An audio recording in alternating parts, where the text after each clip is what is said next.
Alright, with OTAs right around the corner, there's several positional battles to keep an eye on. Meanwhile, Brian Dawkins has high expectations for Saquon Barkley. Also, everyone's understandably happy about Kellen Moore, but what major change to the Eagles' offense makes them unstoppable? So let's talk about how different that'll look, what we can expect, and why the Birds will be much more efficient this season. But first, let's run it.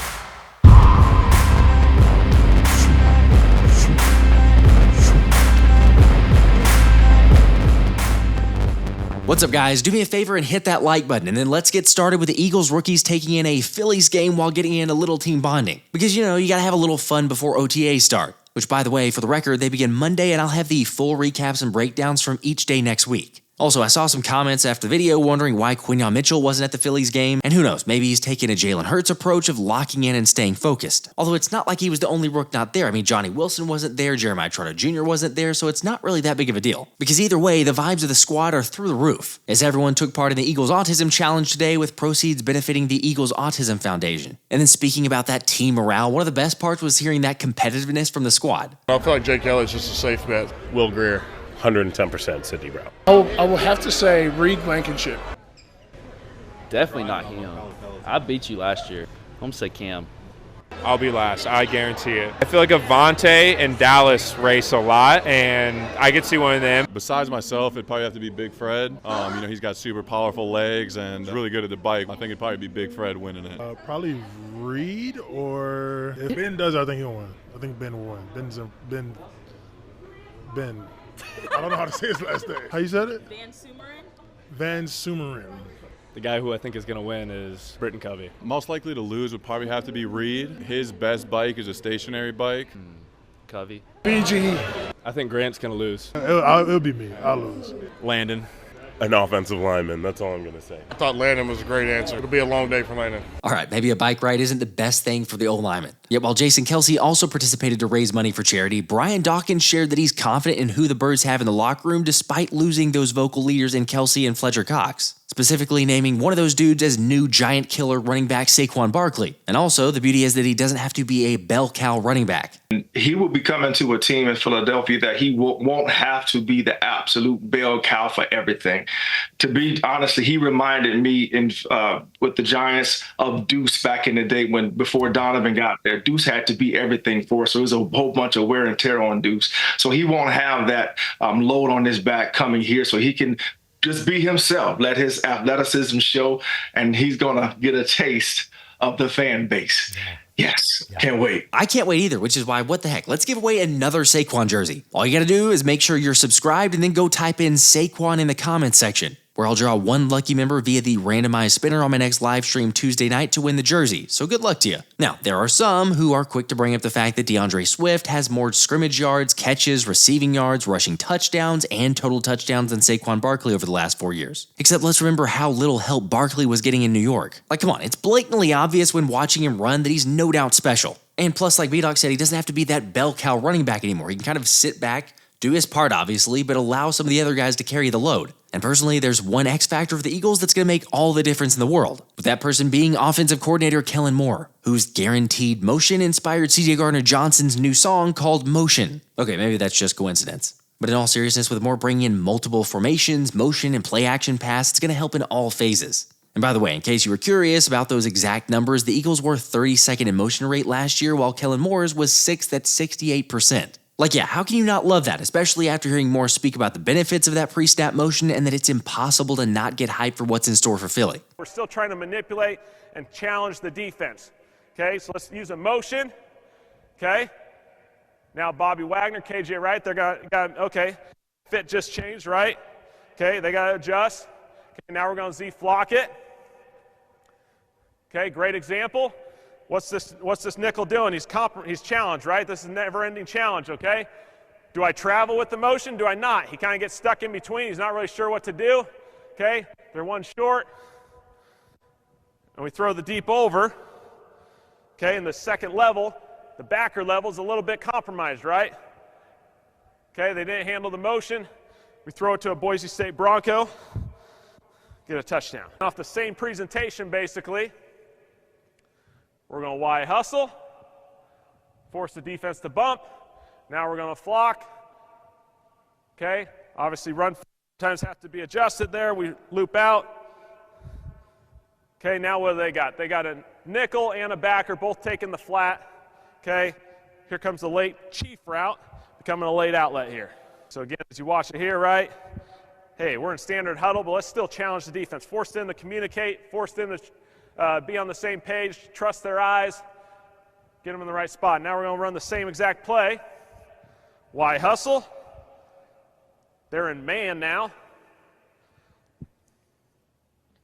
Everyone's covered, awesome. They lost the quarterback. Okay, Dak runs it in for a touchdown. Here's a little run play off the same presentation. So we Y hustled. Now we're going to flock it, but this time we're going to hand the ball off. Now what happened to those backers? They've been seeing all that action game, right? And so they're a little bit passive, right? Look at 42. Do we have any chance at getting to 42 at the right tackle position, in all honesty? Probably going to be pretty hard, right? But all the other components associated with these plays makes them hesitate for a little bit. Okay, because we got a strong side run, we got a loop pass, we got an action game that he's got to worry about. Now we hand off to Tony Pollard out in space. The perfect play, no. But the backer has to hesitate, okay? Gives us that extra advantage here, Tony. Then Tony does his job, right? He takes care of business. Obviously, he's a phenomenal player out in space. So let's get him out in space. He gets you an easy first down right there. Okay, so that's all in just simple standard huddle right here. Okay, when we're in standard huddle, how can we still compromise and challenge the defense?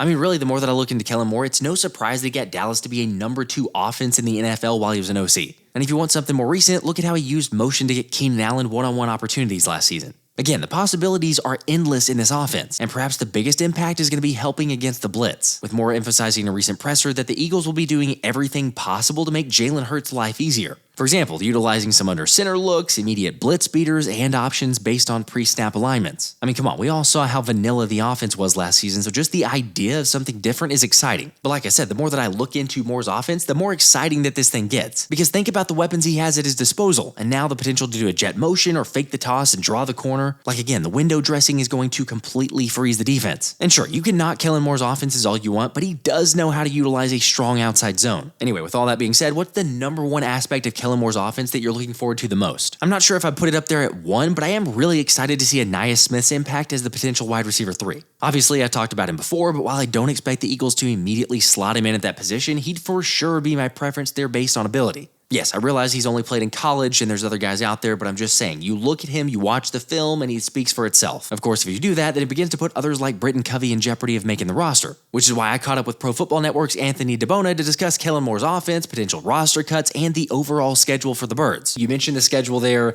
what to expect for Eagles fans. You know, there's all this talk about, right, the second place schedule and, you know, where that could fall. We've got bye weeks. I'm curious to get your thoughts there as well with week 5 for the Eagles. But overall, I'll just kind of leave it broad and general for where you want to pick it apart or go at. Overall thoughts, though, for the Eagles schedule, how it turns out, what Eagles fans should be looking forward to for the year ahead.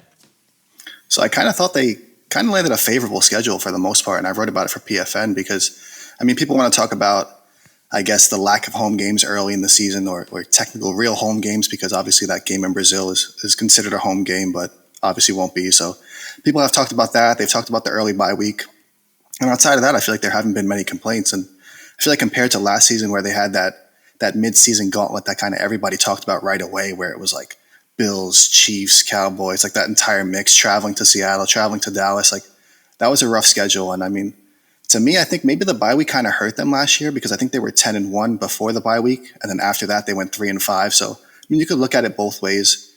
I personally think kind of like a bye week in around 8, 9, 10 is more ideal, obviously, because you kind of get that rest right in the middle of the year, kind of like an all-star break like the NBA has. So something like that. But I mean, whatever it is, they kind of travel quite a bit to start the season. So to break that up with a week off, it'll surely help. So I don't know. I think overall, I think it's a much better kind of slate than they had last year.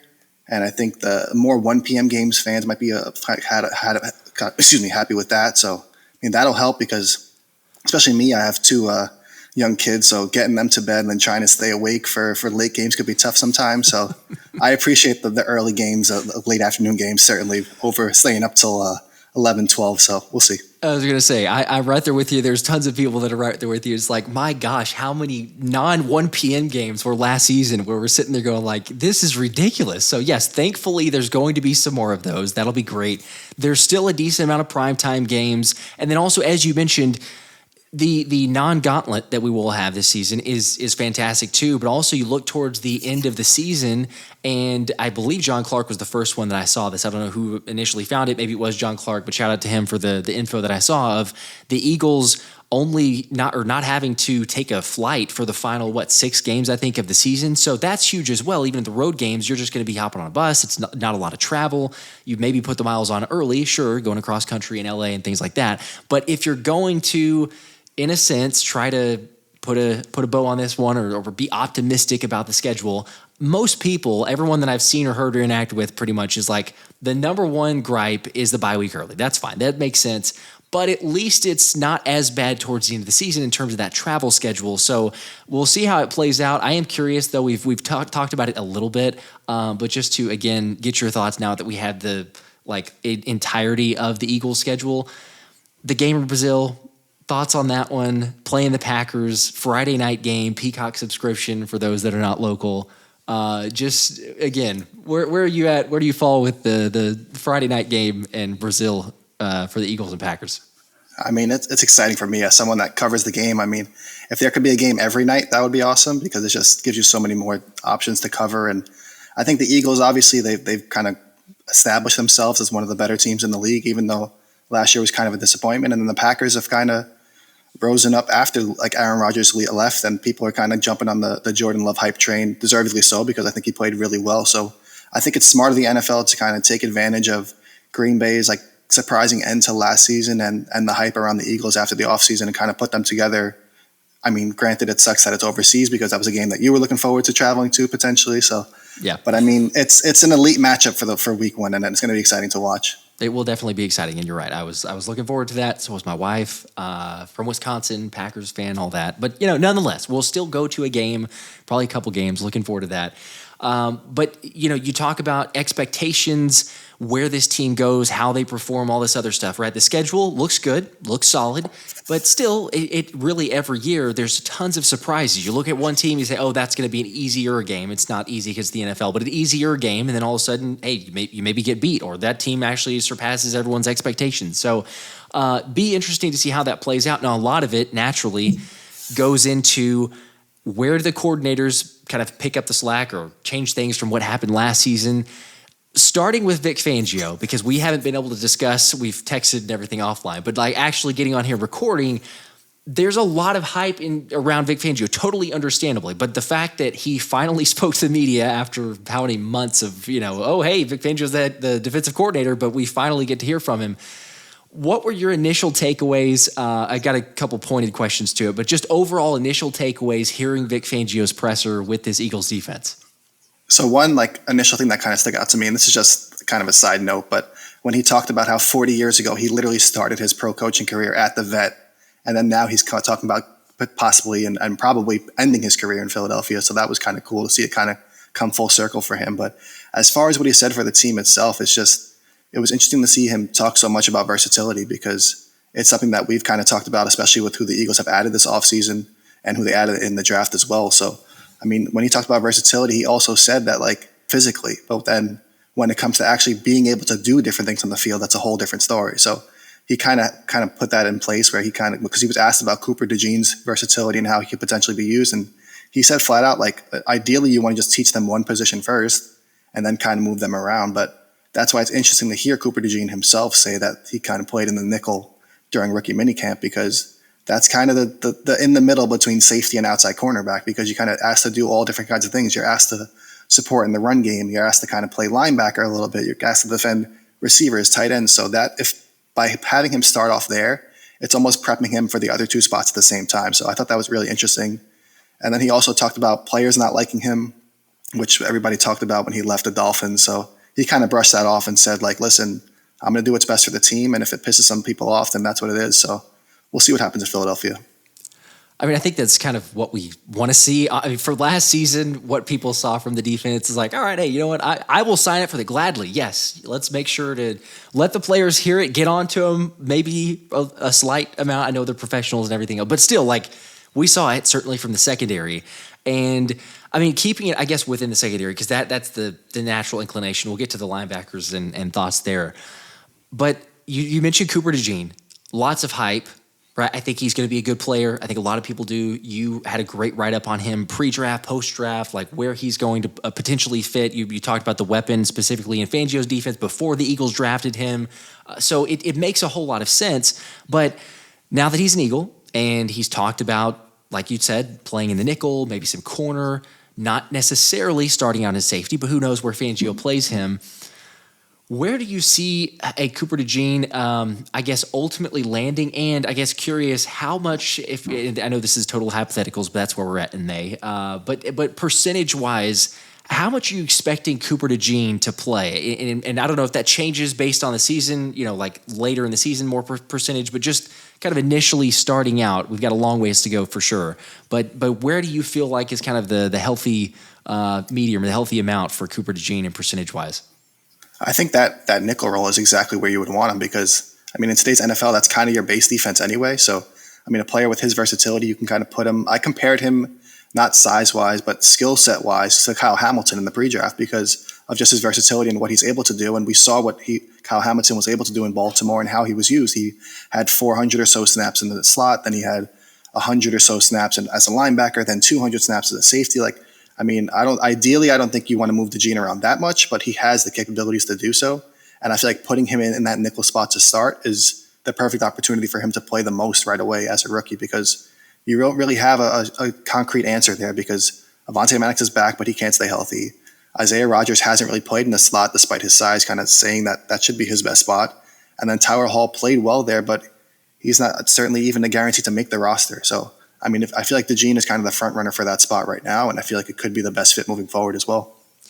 However, some would say Sean Stevens' recent signing, who is, you know, going to be maybe a nickel. He's got Britton Covey's old number. You pointed that out. I think you texted me whenever it came out. You said number alert, and we got Britton Covey, so it's a good omen. But in all seriousness, I mean, like, hey, Sean Stevens, you know, you did also bring him up before, like the Eagles of working out and interest in Sean Stevens, all this other stuff. They signed him after rookie minicamp. I mean, he must have been doing something right to be able to impress to that quickly get a contract there. Is it where are you at with Sean Stevens? I've talked about him on a couple different shows, gathering some info. It's very difficult, I think, understandably, for a guy in Division II to find any sort of highlights, but a little bit that there's out there. But overall, Sean Stevens, any thoughts on him? Perhaps expectations, because we are talking about nickel and where he might fall within the defense. Well, I don't know if it was even reported, but he actually was scheduled to go to the Steelers rookie minicamp as well before the Eagles kind of locked him down and said, hey, you're not leaving, we're signing you. So, I mean, that kind of shows that another team was already showing interest in him. So that's notable in my opinion. But, I mean, he's just he's not obviously the biggest guy. He's a smaller cornerback. But he had freakish speed. He ran in the 4.3s at his pro day. Great on-ball production. He's a pretty good tackler for his size. So ideally, I feel like the Eagles should want him to make the final roster. While it might seem unlikely, the fact that you kind of have a player locked into a 3-year deal making next to nothing at a position of need that the Eagles have kind of been lacking as far as developmental options there. I feel like if they can kind of have DeJean and Stevens for the next 3-4 years together as kind of their 1 and 2 in that position, I feel like that would be a great situation. And Stevens, obviously, I don't want to get too ahead of ourselves, but Stevens is a small school guy. Eagles have had a lot of success with undrafted players over the years, and he's wearing the number in the 40s. So we saw Reed Blankenship make the roster after wearing an ugly 46. Covey made the roster after wearing 41. So maybe the trend of undrafted free agents wearing numbers in the 40s continues. The unofficial, official president, Look Good, Play Good Association. So it's Anthony DiBona. Pro Football Network also, but we got to make sure and put that distinction in there. You're right, though. Like you never know, but he does have that distinction and kind of a good omen on that side. Also, just for the record, now I'm going to put you on the spot because you may not know and may not be able to confirm, but Sean Stevens' size, you mentioned that. Yes, he's undersized to a certain point, but for the life of me, I couldn't figure out how tall this dude was. Like, there was one report, 6'1", all the way to 5'8". Now, the Eagles' bio had 5'8", so I was like, I'm leaning towards that being the accurate number, but can you confirm? Do you know based on sources or just even speculation there of what Sean signed? I mean, I haven't been able to break out the measuring tape and see, but I would go with what the Eagles said, because I think both on the rookie minicamp like printout roster that was posted on Twitter, and then obviously their official roster, he's 5'8". So unless he had a crazy back injury that he lost like 5 inches or so, then I think 5'8" is the same.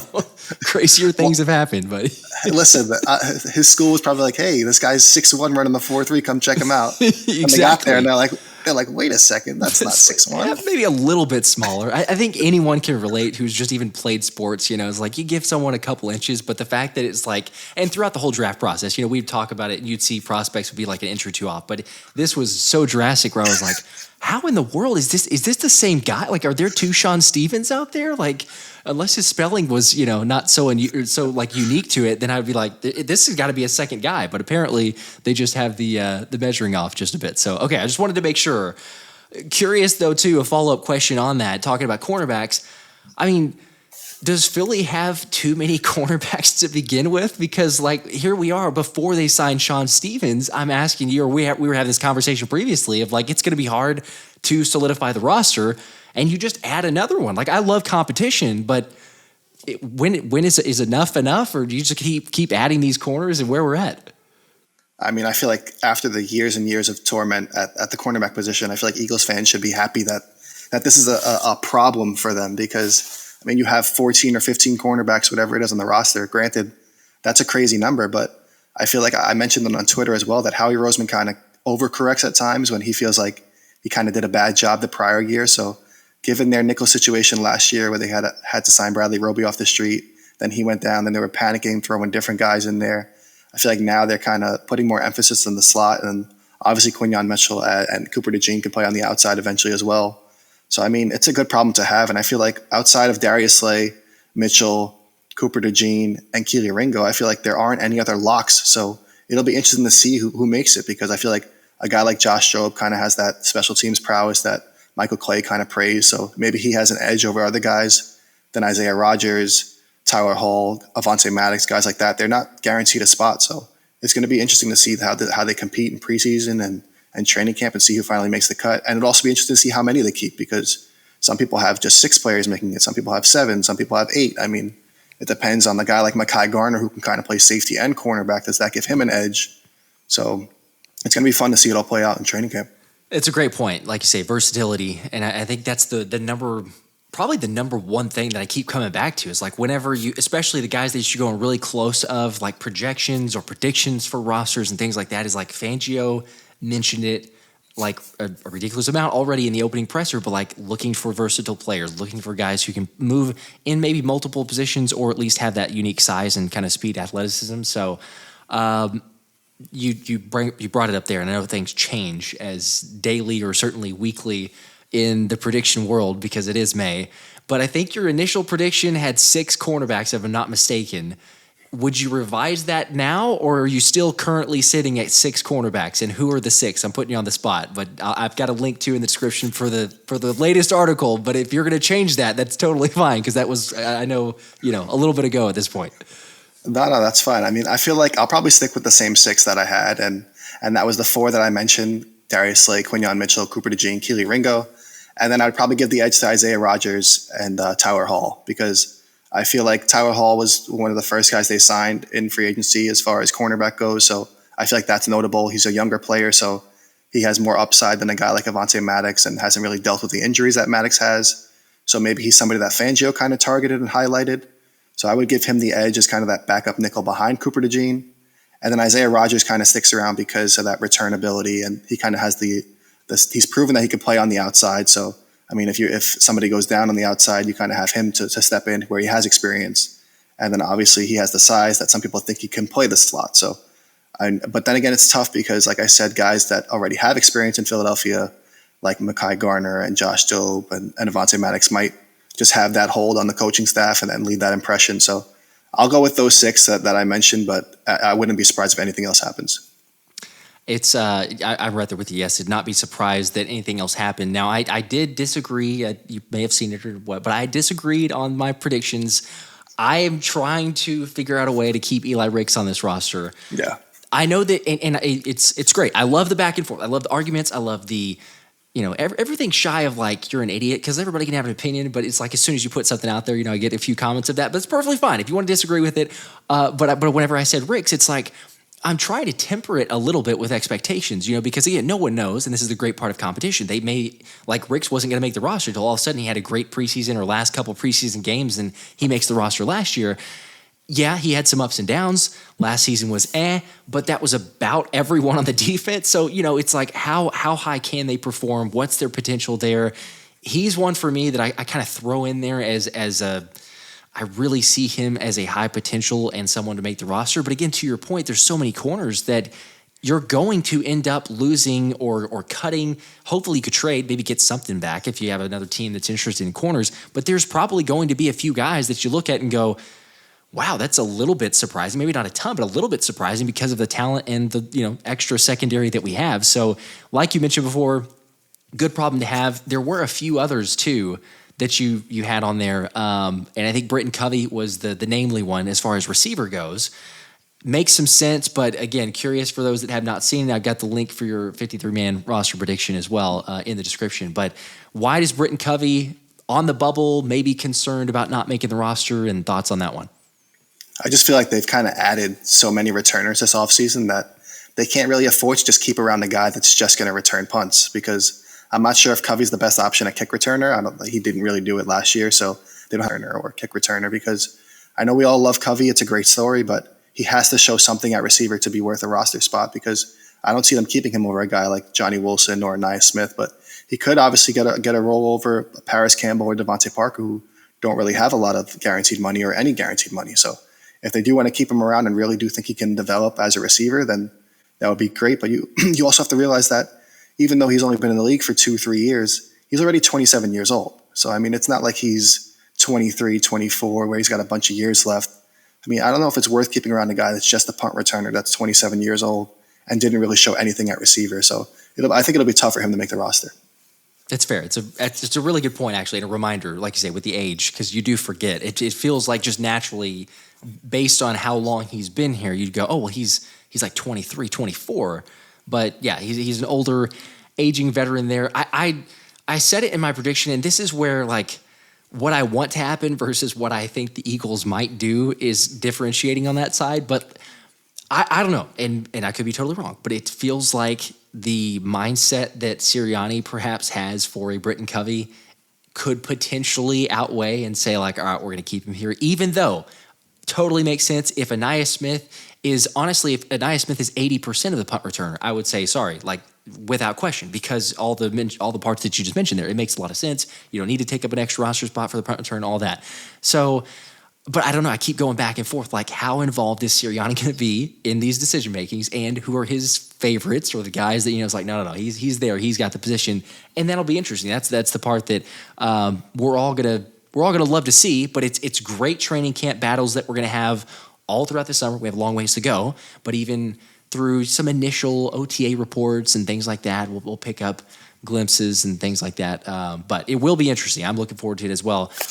One more point on both Britton Covey, and you can go back on Eli Ricks as well, because I feel like one thing that people have to factor in, and it could be why I'm wrong on it, and they might make the final roster, is that these guys have to pass through waivers if the teams want to bring them back in the practice squad. So I don't know if a guy like Eli Ricks or Britton Covey are going to pass through waivers, because they kind of show that they can have a role in the NFL. So any team that's not as fortunate as the Eagles as far as returners go is going to poach Britton Covey right away. And Eli Ricks obviously showed some promise last year. Yeah, he was up and down, but he was widely regarded as one of the best, if not the best, undrafted free agents following last year's draft. So I'm sure he'll have a market as well. So that could be why you see the Eagles keep guys like that and then kind of let go of veterans like Avonte Maddox or Tyler Hall that were sitting out there and kind of were up for grabs. DeVonta Parker, Paris Campbell, that signed like veteran minimum contracts, and kind of bring those veterans back on the practice squad instead. So that's also something to keep in mind, but I just want to get that off.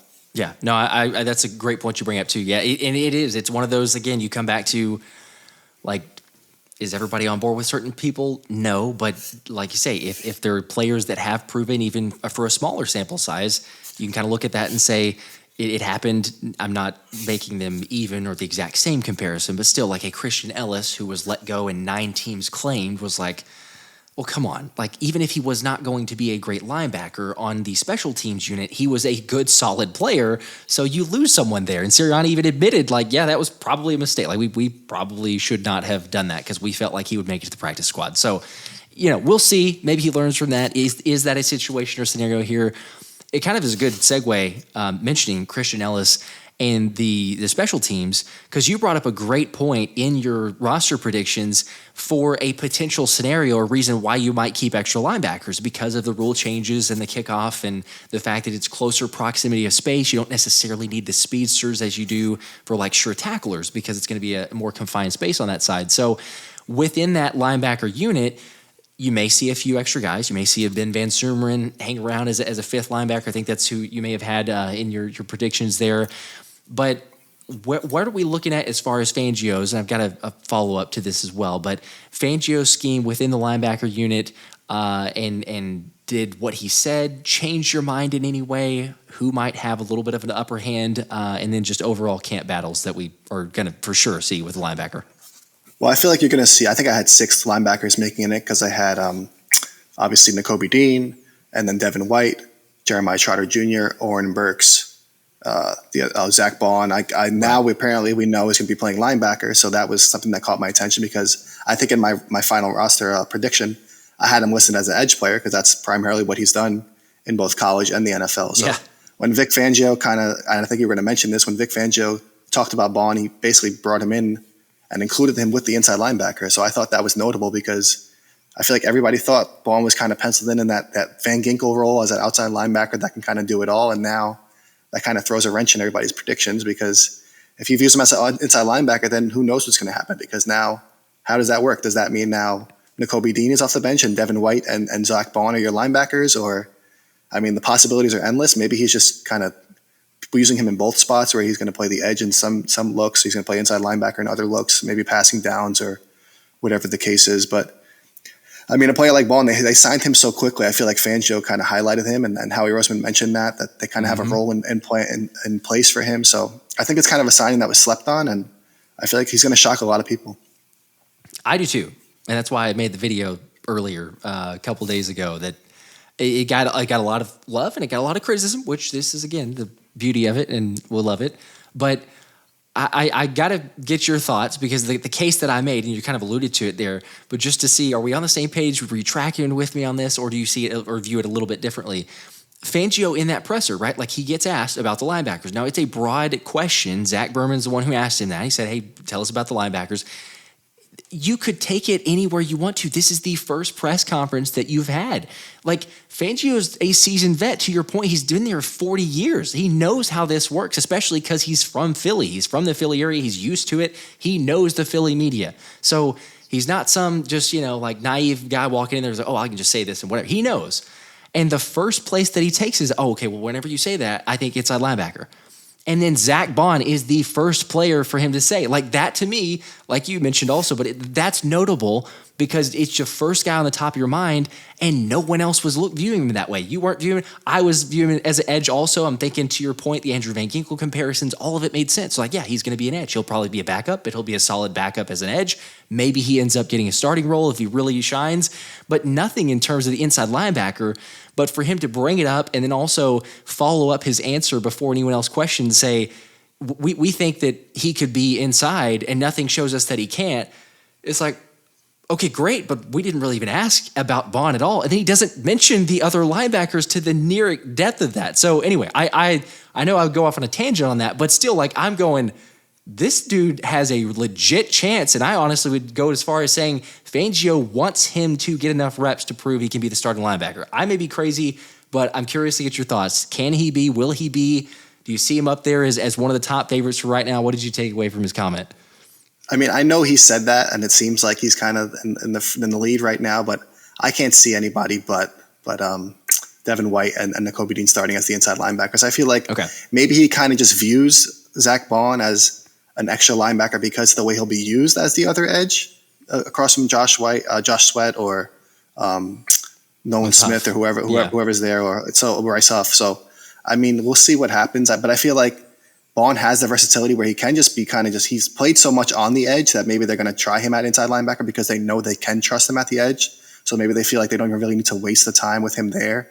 Kind of just let him get some snaps at inside linebacker and see if he does offer more upside than the other two that are projected to start. But I feel like it's a good problem for the Eagles to have, because when you look at their history at linebacker, it's just they didn't really have that versatility. And last season, we kind of saw that happen because they kind of tried to run Vic Fangio's scheme and it didn't really work because they were dropping guys in coverage that shouldn't have been in coverage. So now that they have a few options of guys that have experience dropping in coverage off the edge, I feel like it'll certainly add a little bit more potential to Fangio's scheme. Definitely. We saw it way too many times of not working. So that is the beauty, even if it's depth. But okay, that makes sense. And yeah, I even went as far as saying, like, again, whenever that was my prediction or initial thought or whatever, it's like, I'm not saying that I'm done with Nakobe Dean or writing him off or he has no shot, but still I'm like, it's certainly notable for your first press conference. I'm interested and very curious. It may be, who knows when the next time Fangio will talk to us, because it took so long to get his first presser, but I'm interested because it feels like the second presser, you'll get a follow-up question, something of a sense, and see, does he take it further, or is it kind of like, well, just, you know, that was it. That was a one-time, whatever, that's where I went, and then he praises another linebacker, and we're just totally lost. So we'll see. It'll be interesting. Within that, though, the other speculation and the rumors that went on for forever and felt like it was completely dying down until just recently, Randy Mueller, former NFL GM, had put out there that the top NFL available free agents for each team, which, you know, again, we're in May, and that's what people start talking about, the remaining free agents, where should they go? However, Justin Simmons, the longer that this thing plays out, we've talked about it a number of times, his price just naturally diminishes. Like the asking price that he can have, he doesn't have as much negotiating power. You might wait and see if a team has an injury or something that you can fill a need there. But otherwise, I mean, you're kind of waiting and lessening the market value. Now, I don't know if I was fully buying. There was an NFL agent saying that he would get barely above the veteran minimum.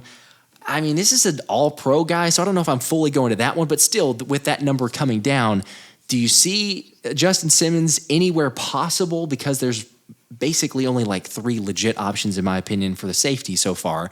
But do you see that as another potential addition? Is it a total no? Percentage-wise, you know, where are we at with Justin Simmons' possibility?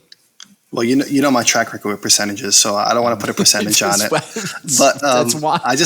I'm not going to rule it out, because obviously the connection to Vic Fangio exists, and I know people say like, oh, maybe he didn't have a great relationship with him, and that's why he wasn't signed yet.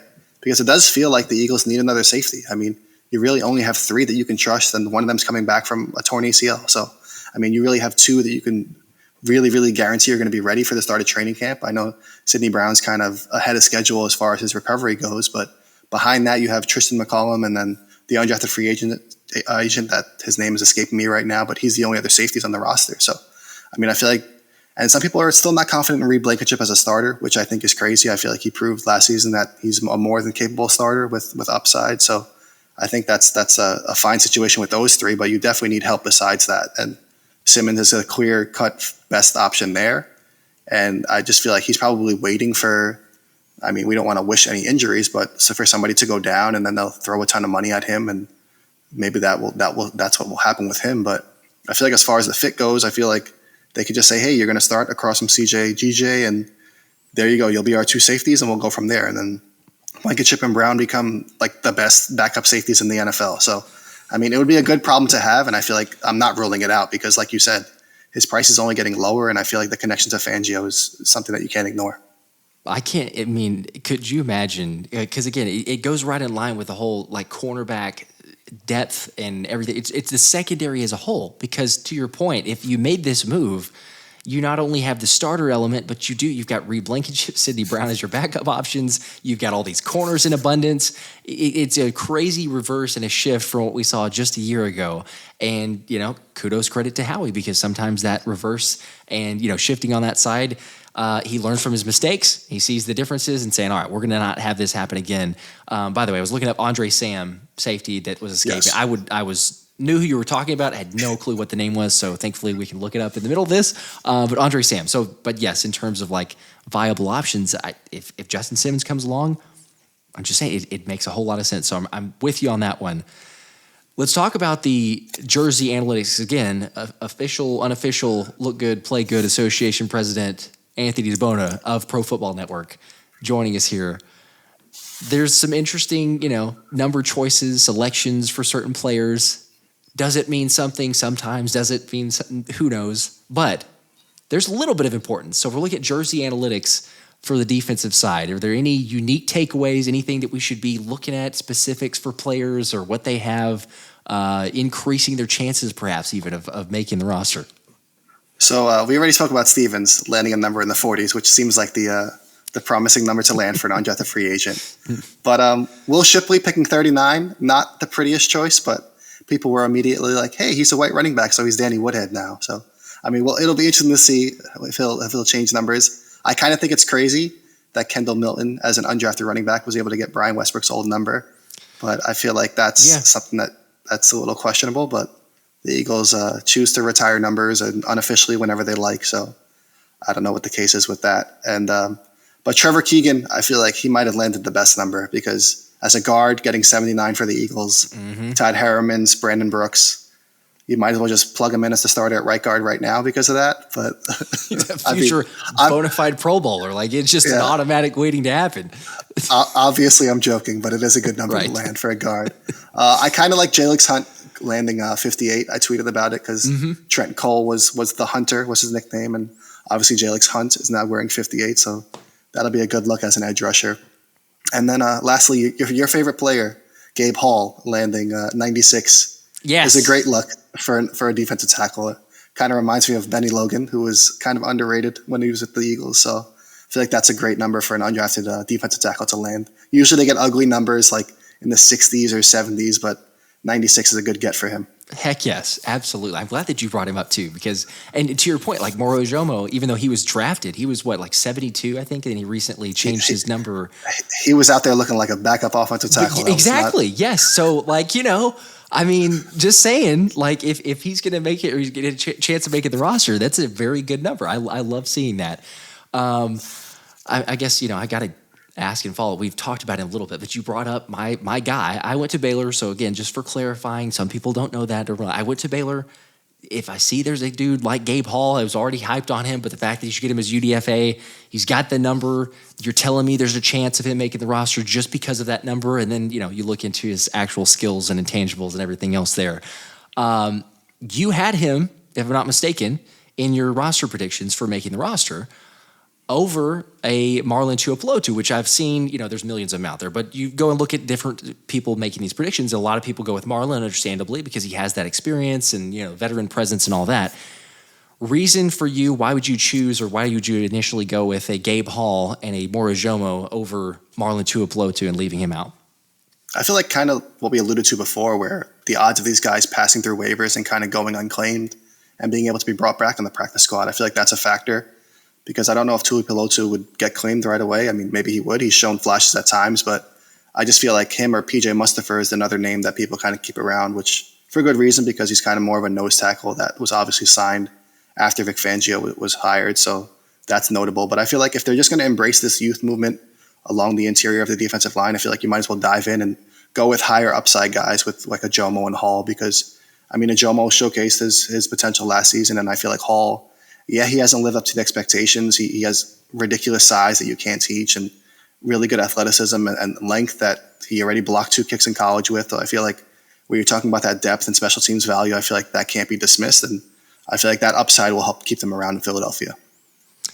I love it. And he went to an incredible school. So, there's that as well. But we'll see if he makes it. We might be able to get him on for an interview. Actually, that I feel like pulling connections. We might be able to make that happen. Spoiler alert! I'm just putting that out there. Yeah, if Gabe Hall makes the roster, even before then, I might try to. But certainly, if he makes the roster, I think we can make that happen. So, just a little teaser for people watching and hanging in. But no, curious though to just getting into. We talked a lot about the defense, potential players on that side with Vic Fangio, but also Kellen Moore. I feel like he got a little bit overshadowed from Vic Fangio's statements and speculation, the hype and everything there too. But Kellen Moore, excitement obviously with the offense. Overall takeaways from what Kellen Moore said, anything glaring, noticeable? What'd you take from that?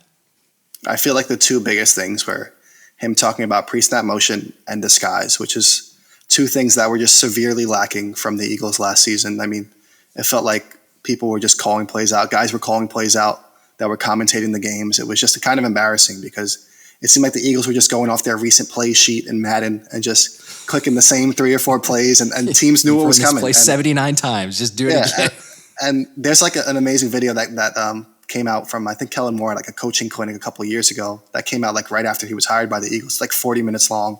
But he's basically talking about how you can run the same play, but just from different looks, different pre-snap looks, that kind of, because he was saying you could use motion to either stress a defense or to kind of read a defense and figure out if guys are following, then it's man or whatever the case is. So it was just refreshing to hear him talk about that. He said he's kind of used motion his whole career as a player in high school and college and now as a coach. So, I mean, considering that the Eagles used it as like the lowest rate in the NFL or close to it, it'll be fun to finally see them actually implement something that seems like all the best offenses are using all the time. So it feels like the Eagles are kind of a dinosaur last year, and we'll see how much they use it this year. My gosh, yeah, that's the best way to describe it. Absolutely a dinosaur, incredibly predictable, boring, same thing.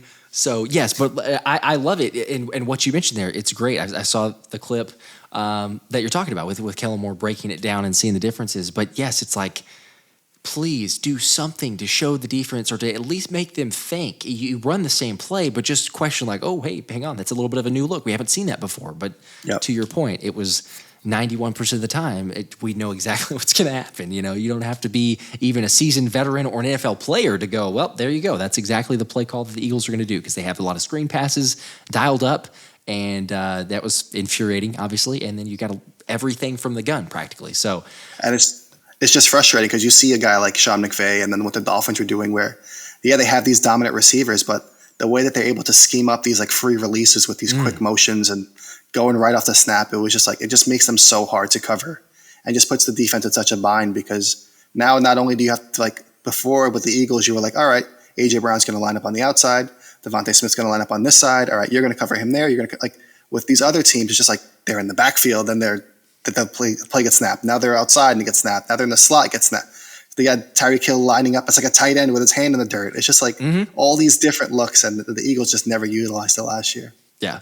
And that's what I'm really, really looking forward to this coming season because, again, we're not asking for – I do love it, but I don't think we're asking for like a Mike McDaniels, which is like 80% of the time motion or something like that, ridiculous. But still, like, yes, let's get some change up. Let's have some guys in positions where it's like, that's a very unique, unusual because it'll throw off the defenses. But also, I mean, I'm just super excited because – you look at the numbers that A.J. Brown and DeVonta Smith in particular have been able to put up, and that's with predictability. That's with, hey, just go beat your man one-on-one. There's nothing to your point that we're doing to confuse the defense, to make them think twice. It is one-on-one, can you beat your guy? And sometimes 2-on-1. And still, A.J. Brown is just ridiculous, and that's why he is. But if you're scheming him open, if you're scheming DeVonta Smith open, it's going to be night and day difference. That's what I'm excited about for those guys. Excited for Jalen as well. I think it'll make life easier on him. It might be a tougher development. He's mentioned where there's a ton of things that he's got to learn already, looking at the offense, what he's been talking about. But it's going to be that next step, hopefully, and you kind of see him take that growth and progression. Also within pressure, I think that we've talked about it a couple times, but that's the other area too. I mean, teams are probably going to test it, I would imagine, but how much better is Kellen Moore going to be able to, I guess, help Jalen for one, but not only within his ability to have options, but to read the line of scrimmage, maybe make adjustments, all those things in dealing with pressure? Well, I feel like the motion is going to be a huge factor because now you're kind of keeping the defense on their heels where they can't kind of just be aggressive and not really think and worry about other things. Because I feel like a lot of times we saw those like late cornerback blitzes or even just super obvious blitzes pre-snap that the Eagles just didn't have an answer for. And I feel like that shouldn't really be an issue with Kellen Moore because he kind of gave like Dak Prescott and Justin Herbert those quick outlets. And then, like I said, the motions will help kind of keep the defenses a little bit more honest where they're going to have to kind of give up if they're in man or zone or kind of they can't just blitz those guys so willingly and so freely because they have to worry about guys coming across the formation or where they're going to be lined up. So just making the defense think a little bit more is going to make things easier for Jalen Hurts. Giving him maybe options in the middle of the field for once would be nice to see as well, because that's obviously an aspect of the field that just wasn't used at all. So we'll see what happens, but I feel like it's going to be a step in the right direction because it can't get much worse than what happened last season. That's the truth. I keep telling myself it definitely can't get much worse from what we saw And hopefully it's a bounce back. In the words of LaShawn McCoy, he has a bounce back season, whatever that means to a lot of different people. There's constant hate and criticism and everything else. But yes, I mean, like, we don't want to see 15 interceptions. So sure, there's somewhat of a bounce back season in store for Jalen Hurts. Speaking of Shady, though, we got to talk about it at least a little bit, because the 2510 podcast, LaShawn McCoy, Deshaun Jackson, you knew as soon as the announcement happened that Chip Kelly was going to become a topic at some point. It was just like, all right, what are we going to get into here? What's going to be shared? Lots of things that we knew, some a little bit extras, and that's where it's like you wonder, okay, how much of it is legit? Is there a little bit of embellishment? Because, hey, all great stories have a little bit of embellishment sometimes, but I'm not saying that he is. I'm just putting that out there. Who knows? Because there's two sides to every story.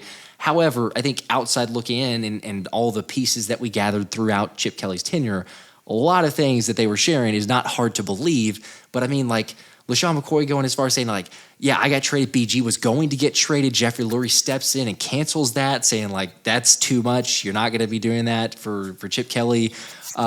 Crazy stuff, right, that went on within the tenure. I'm curious, though, did you get a chance to listen or watch it? I'm sure that you did, but then also just takeaways from hearing Shady and DJack. I mean, it was kind of refreshing to hear about, like, actually what happened, because people like Deshaun Jackson talked about, like, that article kind of came out and then they ran with it, made a decision. There's debates about if it was planted by somebody or whatever the case was. But I just feel like it's kind of refreshing to see the athlete's point of view. And I feel like that's why I love all of these athlete podcasts that are kind of catching fire now, because it kind of gives us a different view. Because before, all we saw, I know I'm technically part of the media now, but all you really saw what was printed. And now it kind of gives us a different outlook on things, a different perspective. I mean, New Heights is the biggest, I feel like, now. And now Travis Kelce, Jason Kelce, they're doing their thing. But it's just, I mean, they knew what they were doing, dropping that episode. And it was great to see them calling for other players, Jeremy Maclin, Jason Peters, and BG and everybody else. I mean, it was just funny to see that too. It's like, hey, I'm not gonna say it verbatim, but like, what's your first thought of Chip Kelly? Like, you just, there you go. That was the best part about it, because it wasn't like they called them and they were like, listen, we're gonna call you, we're gonna ask this. It was just like an honest first reaction, and it was just like, I mean, it's clear. Yeah, it's clear that the players weren't his biggest fans. I mean, I feel like Chip Kelly's kind of bashed a little bit too unfairly, because I feel like a lot of what he did bring to the NFL is still used to this day with the quick offenses, the motions and stuff like that. But I mean, clearly he fell on his face in Philadelphia as far as the locker room goes. He just didn't know how to manage players and personalities.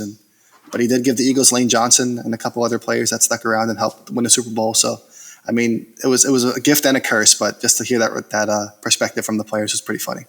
I definitely enjoyed that. It's interesting because you got so many different takes as soon as something like this comes out. Always. There was a slight minority, I suppose, that were of the thought or impression that without Chip Kelly, you don't win a Super Bowl. And you know what? You can debate that all you want to, because I suppose the butterfly effect, it's all is well that ends well. Did Chip Kelly set the franchise back 8 years and then, 8 years, and then Howie Roseman is able to make up for that in a matter of 2 years? Who knows? But whatever happened, you got the Super Bowl.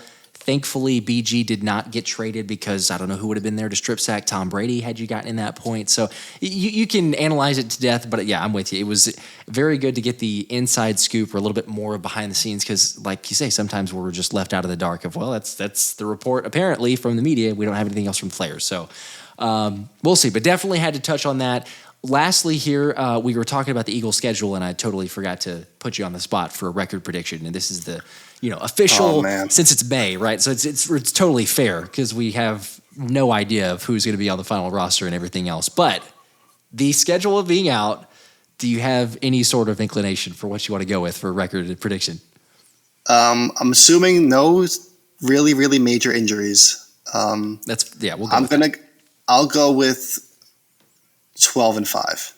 I feel like that's a pretty safe prediction. Maybe I feel like looking at it now, I feel like the losses, I'm just going to run through it. Let's see. I think I'll say the 5 losses they'll split with the Cowboys. That's 1. Mm-hmm. Lose to the Ravens, lose to the Rams. That's 3 and 4. And then I'll say lose to the Bengals. Wait, is that 4 or 5? Oh, no. All right, so Cowboys loss, Ravens loss, Rams loss. That's 3. Bengals loss. That's 4.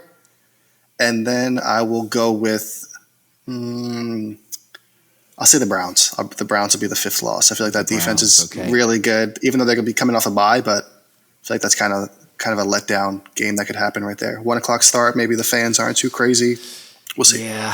Yeah, that's it. That's about where I'm at. I said 13 on the initial reaction, and again, maybe it's just the extra hype. But I try to be like cautiously optimistic. I don't want to be overboard and be one of those. It's like, oh, we're going 17-0. Like it's legit possible, sure. Like a team could do that, but we still look at the schedule and say there's going to be losses. And it's also the thought of like, I know there's a lot more than one this year, but there's usually every single year there's one game that you have no business losing to a team, and it just happens. And so that's where I'm kind of like, I usually try to see, okay, there's a couple that I see legit we could lose, and then there's one that I just throw in there. I don't know who that is, but I'll just say that there's a loss. But I did 13-4. I could see in that 13-4, 12-5 range, maybe 11. I just, the talent on this roster, I mean, again, it would have to be like last season, but unless the wheels fall off, I mean, you're looking at this schedule like we talked about, and it just sets up so beautifully. Who's gonna be the Drew Lock of next season, or the Cardinals of next season? That's not happening. Absolutely not. Yeah, if we're gonna look at the schedule, who's going to be that? Oh my gosh, no, we're not having a collapse like this past season. This is gonna be actually what I said. I'll just get into it. I said 8-4. We're at 8-4, and then we win the remaining 5. So. Like I feel like early on we start pretty strong, and then you hit the bye week. There's a little bit of a midseason stumble. It's a difficult or more difficult part of the schedule in that portion. So you're at 8-4, which is solid, but it's not like, oh man, we're running away with the division or the conference or anything like that. But then you go on a nice run because of you're not traveling and you got all those games and everything else, and it's a little bit easier towards the end. So I don't know. We'll see. It's crazy early, but there's our official predictions just a little early, for what it's worth. It's always fun. They'll change probably 5 times, but it's for what it's worth. So that's the best part of it all. It is. It really is. But have a blast doing this as always. Again, make sure you're following Anthony's content there. Pro Football Network, got a link in the description as well. Also on Twitter, make sure you're doing that because this dude is pretty much nonstop. Any news that comes out, and even just NFL in general too. I mean, if you're NFL fans, you got some other content talking about Giants and Hard Knocks and all that situation. That's going to be exciting, entertaining to see what the Giants have going on behind the scenes. So we'll see all that. But as always, man, it's a blast to do this. So appreciate you coming on. Of course, it's a good time as always. Awesome. Alrighty, guys, we'll see you. Until next time, go Birds.